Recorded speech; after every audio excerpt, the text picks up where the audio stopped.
Alors on n'est pas égal face à sa santé, effectivement, avec les revenus suffisants, avec une bonne perception de ce qu'est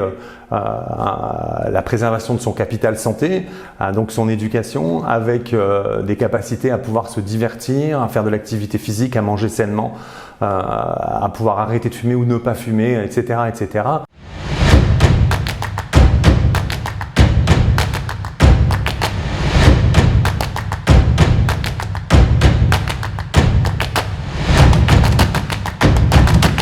On voit bien que des populations sont plus à même de pouvoir s'emparer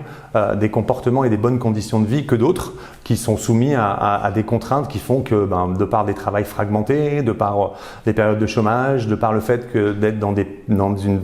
vie qui est plus de l'ordre de la survie, les questions de bon comportement de santé sont difficiles à appréhender. Prenons un exemple, fumer et s'arrêter de fumer quand on a d'autres loisirs est plus facile que quand c'est quasiment son seul espace de liberté. Bien manger quand on a la capacité à pouvoir accéder à des produits accessibles par le prix, mais accessibles aussi sur les territoires ou facilement accessibles dans son rythme de vie,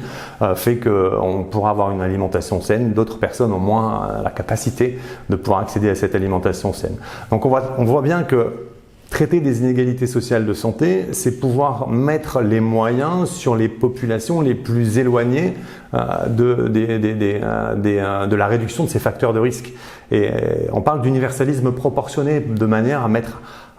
les moyens à proportion des besoins sur les populations qui sont les plus exposées.